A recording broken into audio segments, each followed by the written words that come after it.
everybody. Mindy Caso here with a really important conversation in this episode of Morning Brew. It's a tough conversation to have, but let's be real. For years, most of us thought of colon cancer as something that happens later in life, but that is no longer the case. Just this month, just recently, the world mourned the loss of actor James Van Der Beek, who died at just 48 after a battle with colorectal cancer. And you might remember when Chadwick Boseman passed away at 43 from colon cancer. But these aren't isolated headlines. Doctors across the country are seeing more people in their 30s, their 40s, and 50s diagnosed with this disease. People who never thought they were at risk for it. So today on Morning Brew, we're having a real conversation about it. Not a scary lecture, not a stuffy health talk, but a real human conversation. And I'm joined by gastroenterologist Dr. Alfredo Camero to break it all down for us. So please listen to this. It can save your life, Doctor.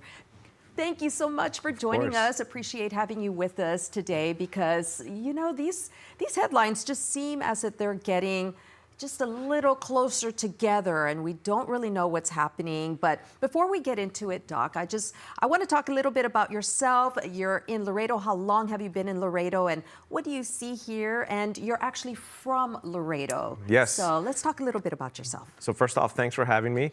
I was born and raised in Laredo. I'm a graduate of Alexander High School. I left for college. I went to A&M. I'm an Aggie, gig 'em. And then I did my medical school and residency and fellowship training all at San Antonio at the UT Health Science Center there in San Antonio. You know, the job market has always been good for gastroenterologists, and so I had my options. Really was staying in San Antonio for further job opportunities versus coming back home. And at the time, the right decision was to come back home, and that was back in 2019. And so I've been here for about 6.5 years now. I joined the Gastroenterology Consultants of Laredo with Dr. Elsa Canales, and it's been fantastic. Been a part of the medical community now. Really, I feel like I've made myself a part of our medical community. I'm the current Chief of Staff at Laredo Medical Center. And so, yeah, I'm happy to be here and continuing to take care of the folks at Laredo. You know, you mentioned that you're part of a practice with Dr. Canales. Are there others? Is this a specialty that we still need? Oh, we have a huge shortage. A city our size should have about 8 to 10 gastroenterologists. Wow. We do have Dr. Ray Godinez, who's been in practice. There's a fun photo of him giving me a scholarship when I was in high school as the Webb County. He was president of the Webb County Medical Society. And so he's been in practice for quite a while. Yeah. And so he's still also obviously a very important part of the medical community. And so it's just us three at this point in time. We have a colorectal surgeon and a few other general surgeons in town that do screening colonoscopies as well. But from a gastroenterology standpoint, it's only us three. And yes, I mean, if there are any other GI doctors out there watching this, we need you to come and help us. Yeah, absolutely, definitely. Well, we can't thank you enough for choosing to come back home with a specialty that it's so needed, especially now. I want to get into what you've been seeing lately and what we've been hearing, the headlines across the country, hearing about such young people getting it. And we've always thought, like I just mentioned, we always thought that this was a disease that came later in life. I remember the get your colonoscopy, you know, after 50 years old, but that's not the case anymore. So let's talk a little bit about what you're seeing as a doctor and why you think these trends are getting younger and younger. Yeah, so I mean, historically speaking, colon cancer was an older person's disease, and it was very rare to see colon cancer diagnosed in a young patient. I started my fellowship training in 2016, and I can say even as far back as then, we were already starting to see more and more young folks get diagnosed with colon cancer, and the world of public health and all that started studying the incidence and noticed this unfortunate trend of just increasing incidence in younger people. And so about 2022, they decided to decrease the screening age from 50 to 45 years of age to try and catch some of those. Obviously, we're still seeing like people like Chad Boseman and James Van Der Beek that were diagnosed even before that age group of 45, that we wouldn't have caught even with the decrease in screening age, right? But unfortunately, we are seeing more and more young people diagnosed. And so not only is it with the actual studies that are showing the increased incidence, I'm seeing it also on the ground. In my 6.5 years of practice, I've unfortunately diagnosed more than a handful of patients with new onset colon cancer in their 30s. And I mean, it's a life-changing diagnosis, not only to them, but to their family. And so, yes, we are seeing it also in person. Now, of those that you were seeing in their 30s, did you notice any kind of variable that was a trend amongst all of them? That's the scariest part. No, there's no real specific trend, and there's no predictor, at least in the ones that I'm seeing. Obviously, the patients that have a strong family history or a genetic syndrome, I mean, those we've known about forever of having an increased risk, and those are people that we start screening at an earlier age.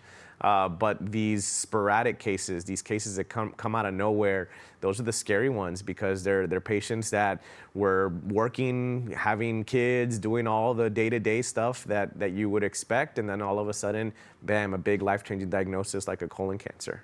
So what brought them to you? The younger ones, what's taking them to you? What are they seeing?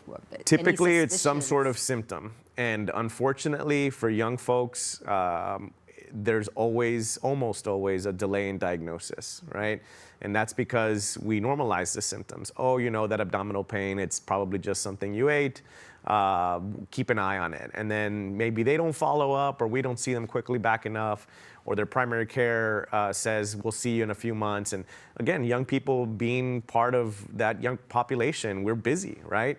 We have a lot of other things, a lot of other obligations, and they may not follow up. So because of all that, they typically get diagnosed later in life. I'm sorry, later in the disease process, right? And yes, they are typically showing up with some sort of symptom. The most common one is rectal bleeding. Of note, the increased incidence of colon cancers that we see in younger individuals, most of them tend to be in the rectum or in the left side of the colon. And so, which we have a diagram here, so the left side of the colon being this side over here, as you can see, if there was a cancer down here at the bottom, it would be showing fresh signs of bleeding, as opposed to all the way over here on the right side, it would mix within the stool and you may not see the blood.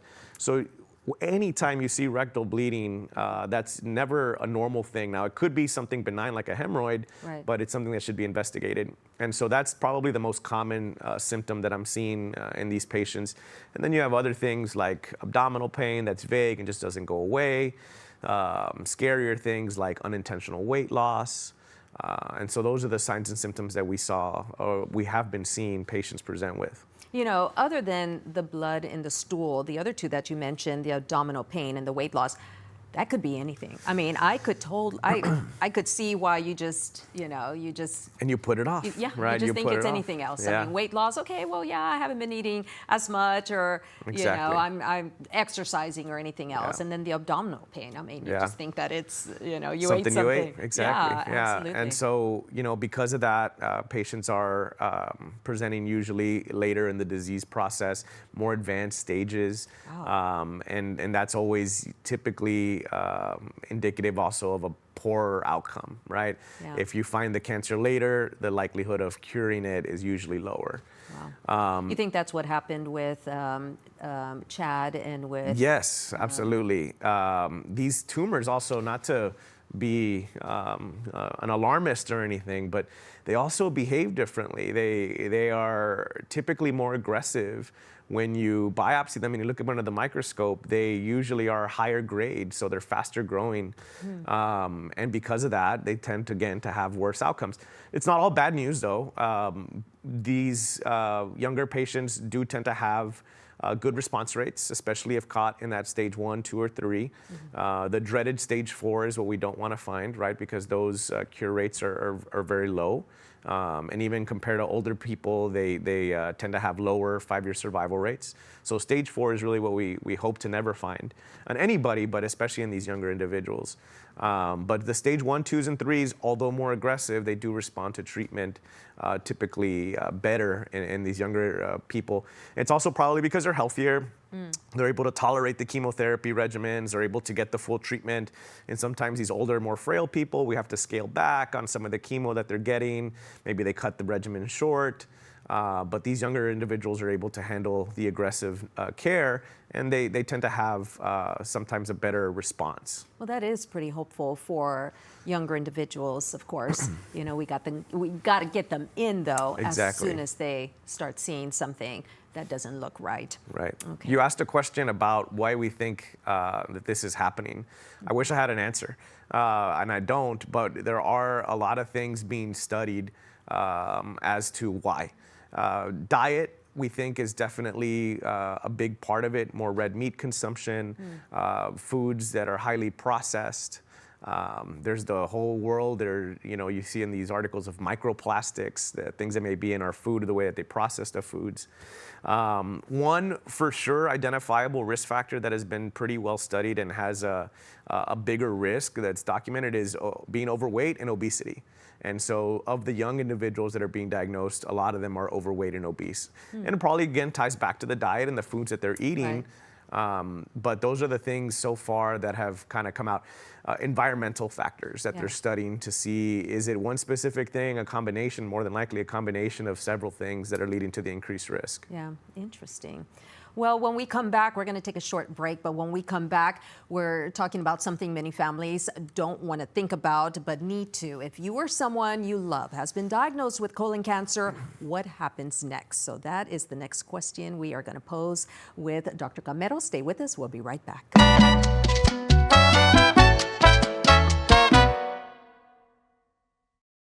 Why pay a monthly fee? Free checking at IBC.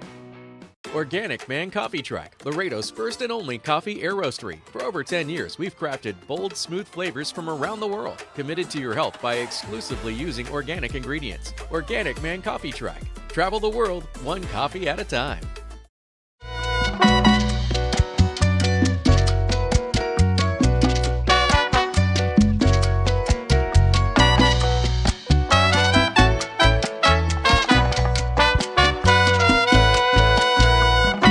Everyone. Well, today we're talking about a very serious subject. We're talking about colorectal cancer. March is Colorectal Cancer Awareness Month, and we wanted to have a very serious conversation with Dr. Camero, the local gastroenterologist here in Laredo, because younger and younger folks are being diagnosed with colon cancer, and we want to find out why he thinks that is. But once you are given a diagnosis of colon cancer, it can, of course, be very scary, but Dr. Camero says it does not have to be, because there are treatment options available, especially if the cancer is found early enough. So we want to dedicate the next segment of Morning Brew to talking about what those treatments are and what kind of hope there is available for a cure. So, Doc, thank you so much for coming. I know your schedule is very busy. We were just talking that there are just 3 gastros in a town our size, and even that is just, mind-blowing. So we thank you for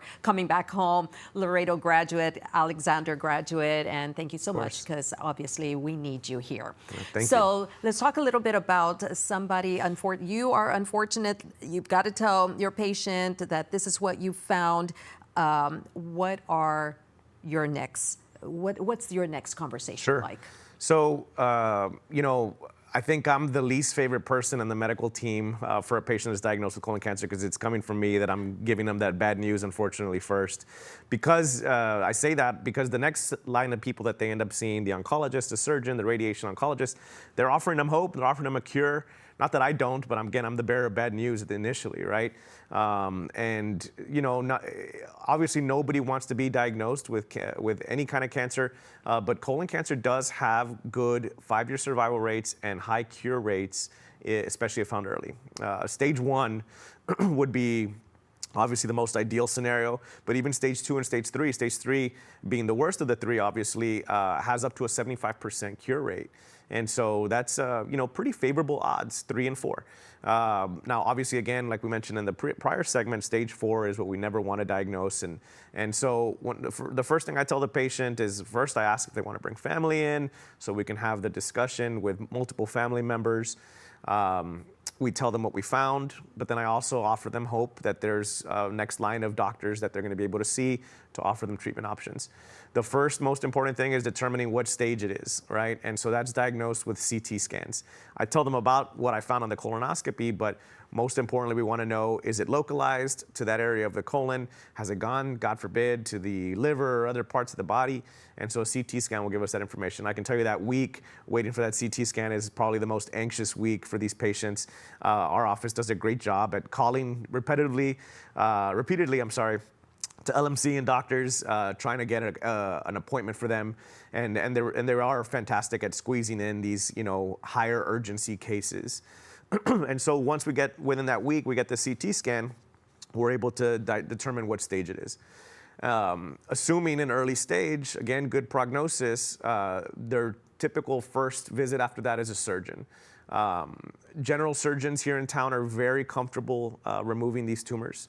And so we have a nice long list of general surgeons that are all very experienced with good outcomes and good surgery techniques to be able to handle these procedures. And up until only about a year, I think you guys have even had him on KGNS before, Hernan Sanchez, he's a colorectal surgeon here in town.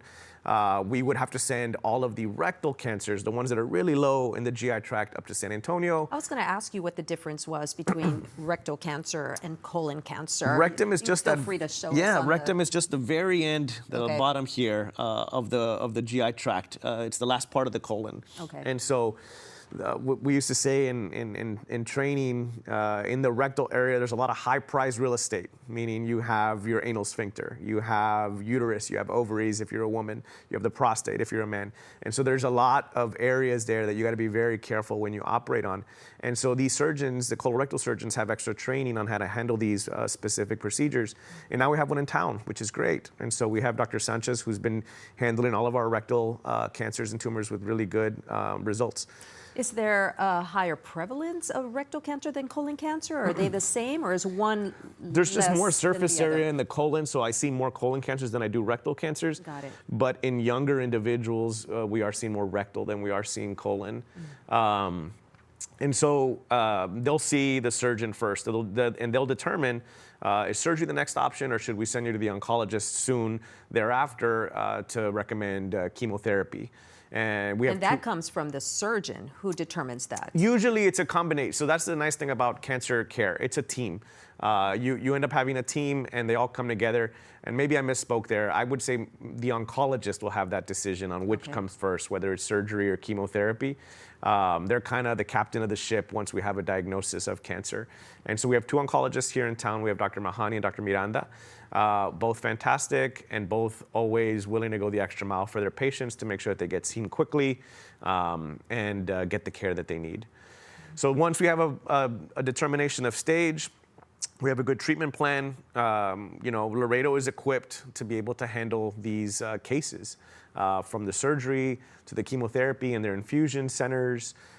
Sometimes they need radiation therapy. And again, we also have radiation oncologists at both facilities, LMC and doctors.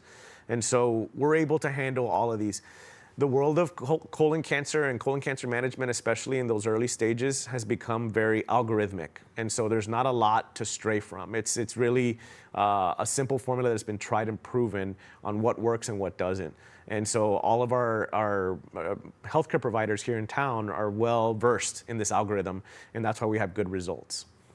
Now, who determines, or what is the determining factor between radiation and chemotherapy? And then I wanted to ask you about targeted therapy as well. And if we can just define who would go to which therapy, that'd be so helpful. So again, the oncologist will be the captain of that ship, deciding where they're going to go next. Essentially, for radiation therapy, it's almost always isolated to the rectal cancers. Okay. So anything higher up in the colon than the rectum, they typically won't need a radiation oncologist. So that takes care of that answer pretty easy. The chemotherapy, like I mentioned initially, the algorithm gets pretty standard doses of standard chemotherapy agents. The targeted therapy typically is saved for the more advanced cases or cases that maybe haven't responded to the typical regimens.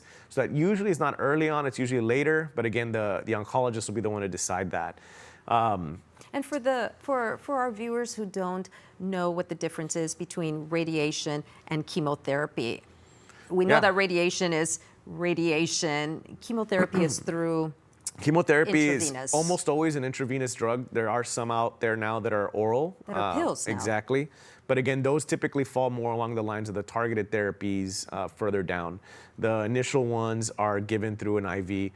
Since you're going to get several rounds of chemotherapy, they tend to place a port, which is an IV that has kind of like a little receptacle, like a plastic receptacle here in the chest. This way they don't have to keep poking you. And then that goes down a catheter into your heart, and the medicine goes straight into the bloodstream, into the big veins. And the reason we like and prefer that is that sometimes these chemotherapy agents can be toxic. And so if you have these little itty bitty veins, like some of these older folks, one IV could ruin that essentially vein for future use. And so that's why they get a port placed and the chemotherapy goes in that way. So that's medicine that's aimed to stop the cells of the cancer from growing and essentially killing the tumor. Radiation does the same thing, but more through, actual physical radiation being directed at the tumor. And that's kind of like a beam, like what you would imagine on a science fiction movie. It is exactly like that. It's a beam of radiation that's targeted exactly to the area. That field is also really advanced. It used to be radiation therapy was scary because it would go everywhere and a lot of other organs would be damaged, but the techniques have gotten so good that they're able to pinpoint to a millimeter either which way and get just the tumor and not anything surrounding the area. Both of them being very effective, chemotherapy, radiation. Yes, And absolutely. and you said it's what determines which one you get is where the cancer's at. And the type, but mainly where. Okay. Radiation mostly for Rectal cancer. Got it. Yeah. Now, preventing this from happening, pre-screening, how important is that? Screening colonoscopy has become a huge part of preventative health care. It's on every primary care doctor's checklist of things that their patients need if they're 45 and above. If you look at the data on colon cancer rates in people over 50 years old, and so these are people over the last several decades that have been promoted to get colonoscopies. And even then, we're not 100% on the screening, right? But even at the rates that we're screening people right now, that incidence of colon cancer has gone way down. And why is that? Well, it's because we're doing colonoscopy and removing these precancer polyps, which we can talk about in a little bit. But that's why preventative colonoscopies are so important, and it's been proven to work. It's been proven to work in that population that has been getting them. The treatments that we were talking about right now, do they become better? Or first, have they become better over the years? And then are they better treatments with the smaller cancer, the earlier stage cancers? Yeah, I mean, sometimes the stage 1 cancers, all they need is surgery, and they don't ever need chemotherapy or radiation. And so, yes, some stage 1 cancers don't ever need any of the medical therapy side of cancer treatment. Have they gotten better? Yes, absolutely. They've refined the doses, the toxicities, and maybe if the toxicities are the same as they were 30 years ago, we've at least learned how to manage them better and how to prevent them, and so on and so forth. And then, like I mentioned with radiation, they've gotten the technology down now where they can target even the smallest little areas without any damage to the surrounding structures. Wow. Because that always is something worry. that, you don't want to do. And like you were saying, there's a lot of organs. High-priced real around estate, yes. High-priced real estate, wow. Yeah.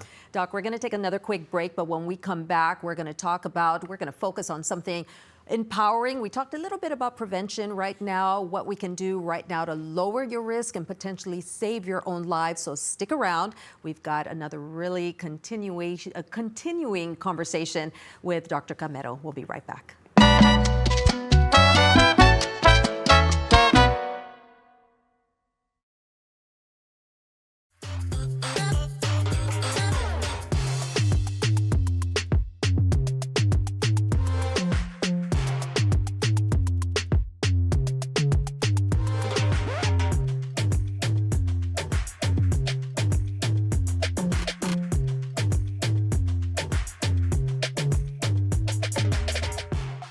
Organic Man Coffee Track, Laredo's first and only coffee air roastery. For over 10 years, we've crafted bold, smooth flavors from around the world, committed to your health by exclusively using organic ingredients. Organic Man Coffee Track. Travel the world, one coffee at a time.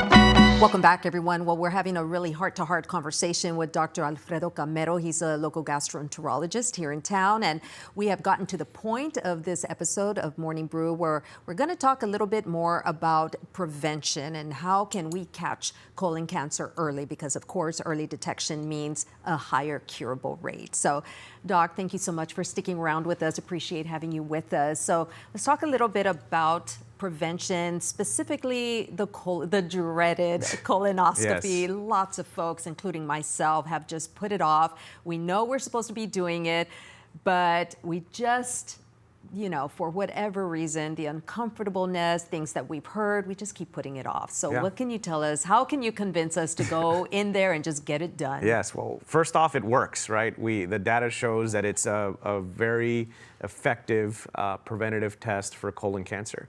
It's the gold standard screening test, right? It's the one that's most likely to catch the cancer if it's there, and the one to also give you the most reassurance that if it's normal, that you don't have something in there like a colon cancer. And so again, the gold standard screening test. That's the scientific kind of backing to me saying you should get it done. On a more personal level, it is an overall comfortable experience despite the myths and the kind of bad rep that a colonoscopy gets. And is that because many years ago, decades ago, it was uncomfortable, but in the times, things have gotten better? I mean, anesthesia has gotten better for sure. And so I think that, especially if we're talking about pre-2010, where we were doing mild sedation for colonoscopy. There's a lot of folks that are getting their second and third and fourth colonoscopies at this point later in life, and they say, wow, this was so different than the first one that I got a long time ago. And so I think that definitely has a role to play. But I think it's just the overall nature of, you're having a hose with a camera going up in a place that typically things don't go up, right? And so I think that is usually what ends up turning off a lot of people. It seems like, honestly, men more than women tend to want to avoid it, getting a colonoscopy. But again, my message, at least today, is to let people know how it really isn't like that, and it is a very comfortable experience. So starting with the anesthesia, the day of the procedure, you'll check in, you'll talk to a nurse, you'll get an IV placed, and that ends up being the worst part of the day, getting the IV placed. Because after that, once you get into the room, we give you sedation to make you nice and comfortable. And most people, say the lights turned off, and they woke up in recovery and said, "What happened?" Yeah. And so it truly is that pleasant of an experience. We had a Ruben Villarreal, an ex-anchor here at KGNS, that had his colonoscopy taped with us at our endoscopy center. Yes, I remember exactly. And you can hear very faintly in the background his little snores, right? And and that's indicative of what you can expect, like a restful sleep during the actual colonoscopy itself. Wow. Now, something happens the day before, though. Yes. You do have to prep for that. Yes. Okay, and I don't know if this is a myth or not, so you can demyth it. Is that the actual most uncomfortable part of it all? That ends up definitely becoming the most dreaded part once you kind of make it to our office and we start talking to you about the colonoscopy. And honestly, also, a lot of people that have gotten colonoscopies will tell their family and friends about the bowel prep. My practice is to try to paint an ugly picture to them in the office, because it's usually not that bad. Okay. And so this way, I'd rather them be pleasantly surprised than the other way around, right? And so if I tell them, hey, you know what, it's gonna be a rough night, you're gonna go to the restroom a bunch of times, so on and so forth, and then the next day when I see them for the colonoscopy, they say, hey, doc, that wasn't that bad, and that's usually the answer that I get from most people. Pharmaceutical companies and all that have really commercialized the prep, and so there's a lot of good variations of it out there now with better flavor profiles, less volume, and so it's become a more tolerable process. There's even a pill-based prep where you still have to drink a lot of fluid, water, Gatorade, or whatever to chase those pills, but that also works. It's expensive, and not a lot of insurances are covering it. But the other commercial preps, the ones with the better flavor profiles and the smaller volume, are all being covered by insurances now, especially this year and last year. And so People are tolerating the prep well. I also don't want to undersell it. It's a difficult process. It's not something you do on a daily basis, and so it's a surprise when that first kind of urgency comes and it doesn't go away. But the purpose is to flush everything out, and so that the day the colonoscopy comes, we get a good look. The importance of the bowel prep is crucial. There's a lot of studies out there showing that bad bowel preps can be one of the ways that we miss polyps and that we miss colon cancers. And so the importance of the prep is probably the most important thing that the patient can do other than actually showing up, so that we can do our job to our best ability and be able to find even the small little polyps that we can remove. Okay, so bowel prep has been done night before, next day, show up, anesthesia, you're relaxed, you're on the bed, you're out. Yes. Best sleep ever. Yes, exactly. Okay, so then what happens? Then we do the procedure. It takes me anywhere from 15 to 20 minutes. And we're looking for these guys here. This is the way that's preventative, these polyps. And that's a pretty good image of what they look like. If I find them, I remove them. I found one in Reuben, and we remove it with different tools that we have. And then this way, they are essentially out of your system. And that's how colon cancer starts, or can start. With and the little polyp. Exactly. With time, they grow. And that time is a long time, 5, 10, 15 years. But we want to find them and remove them now to not ever let them turn into a colon cancer. Okay, so your goal is to cut these off. Yes. And when you cut them off, if there are some found, you cut them off, do you go get them, or do you send them to go get biopsied? We send everything off for analysis. We have a good relationship with the laboratory in Dallas. That's a GI-specific pathology lab, and so we send everything there and get these really great reports. This is from our office. Obviously, here at LMC and Doctors, we also have great pathology services, and so they'll get studied there if we're doing the procedure at those facilities. And we, typically don't get any surprises. It's usually, hey, it was a precancer polyp. Glad we took it out. And yeah, that's it. Wow. Okay. And what's the turnaround time between sending them off for analysis and getting results back? Just so Just for a people, few because days. they're waiting. Yeah, so. typically just a few days. Our office practice is we give them a follow-up visit in a few weeks, typically the typical 2-week follow-up or something like that, and then they'll go over the results with either myself or one of our nurse practitioners that can give them the results, and then we see them again in 5, 10 years, depending on whatever the result was. Is that how long typically Yeah. if you get a clean bill of health, polyps, everything's good, you're good to go, when do you go back? So good question. We look at number of polyps, type of polyps, or no polyps. The best case scenario is no polyps, right? You have a clean colon, we can do a 10-year follow-up. If you have just 1 to 2 small ones, we can do a 7-year follow-up. If we have 3 or more small ones, we recommend a 3-year follow-up.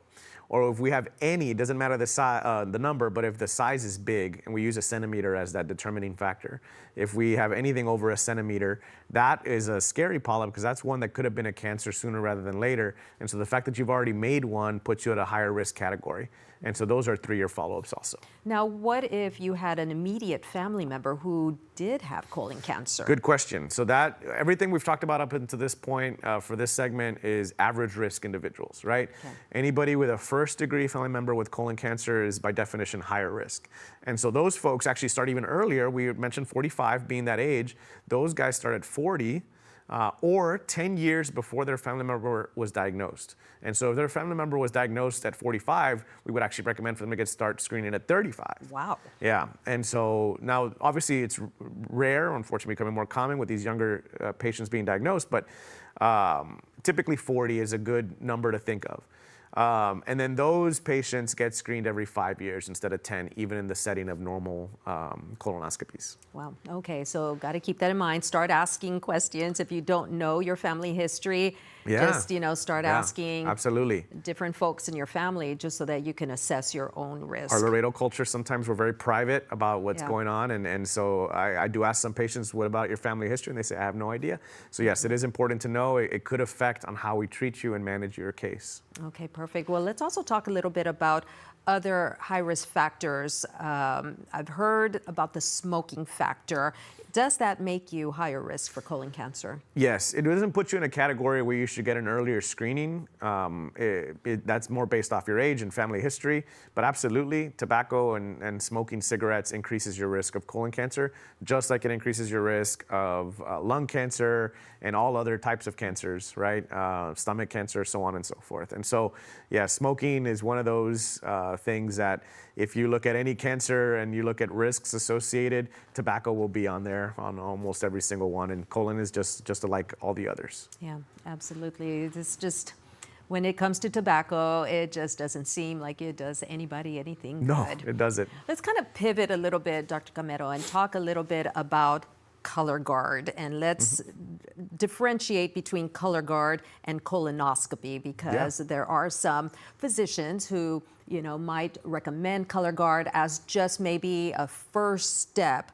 So what's your feeling on that? Yeah, no, I have a lot of good thoughts on this. And so first off, what is Cologuard? Cologuard is a stool-based test that can also help us detect abnormal DNA that's associated with colon cancer and advanced colon polyps. And you do it yourself at home? Yeah, it's actually this nice little marketable, product. It's a box that they give you. You have a bowel movement. They tell you how to collect it, and you send it off through the mail, and the laboratory over there will study it, and we'll look for this abnormal DNA. If you have, God forbid, a colon cancer or an advanced polyp, this is particularly a colon cancer. This is a very good test at telling us that there's maybe something in there. And so it really sounds people's alarms whenever the Cologuard does come back positive. The next step after a Cologuard coming out positive is actually getting a colonoscopy and investigating why did the Cologuard come out positive to begin with. And so my argument is, why don't we just skip to the most definitive step to begin with, right, and get the colonoscopy and not risk some of these false positives or false negatives of a Cologuard test. But again, that's just how I feel. There's another test that's called a FIT test. It's a little easier. That's also a stool test. Not easier, it's the same. You have to collect your stool. But that's done at a local laboratory, wherever LabCorp, doctors, LMC, instead of sending it off. And that one is testing for byproducts of blood. And so in the tiering of these tests, colonoscopy is the gold standard. FIT testing would be right under colonoscopy, and Cologuard would be under that because of the false positives and false negative rates. At the end of the day, the classic teaching when we were in training was the best screening test is the one that actually gets done. And so if a patient is very averse to getting a colonoscopy and they're saying, I will only get one if my stool test is positive, which I meet those folks, well then get the stool test by all means. It's better than doing nothing because it's another layer of protection that we're having for these patients to see is there something potentially brewing in there. And if the stool test comes out positive, then again, alarms are sounded and it's like, hey, we got to do a colonoscopy now. You really, not that you don't have a choice, you always have a choice, but it's more important to do it at that point in time. Yeah, and you're right, just get something done. I had a color guard done many, many years ago. Good. And fortunately it came back clean bill of health. Awesome. But I'm at that point where, yeah. You're due. Yeah, I'm Yes. due. I'm due for the big one, Yes. the colonoscopy. So Good. yeah, definitely need to give your office a call and get that scheduled. What are your Great. parting words for those who just are just nervous about getting done? Well, one, I hope I comforted you and whoever's listening about the colonoscopy itself and that it truly is a comfortable experience. The other thing that sometimes people are concerned about are the finances of it all. When the Affordable Care Act passed so many years ago, one of the provisions was that preventable health care should be at no cost sharing to the patient. And so if you're 45 years of age, and you're insured, your insurance plan has to cover your colonoscopy. And so for almost all, I don't want to say all because there's always a bad insurance plan out there, but almost all of these patients that are over 45, it's essentially a free test, right? There's got to be no cost to the patient. So that's something that should also hopefully convince a few folks at getting this done. But apart from that, from just an overall preventative standpoint, getting a colonoscopy truly can save your life. There's, 1 or 2 or 3 patients a month where no symptoms, they're otherwise super healthy, and they come and get their colonoscopy, and we find this huge polyp. And we remove it, and I tell them, and sometimes I think they understand the gravity, sometimes they don't. It's like, if you wouldn't have gotten this done, you could have gotten colon cancer in the next few years. And so it truly can save your life. And so there's very little reason to put it off. Hopefully I've convinced folks to go get screened. And yeah, I guess those are my parting words. And then for the younger population, my last parting words there is don't ignore symptoms. And so if you feel like something is off, you should get evaluated, whether it be from your primary care doctor or coming to see us straight to gastroenterology.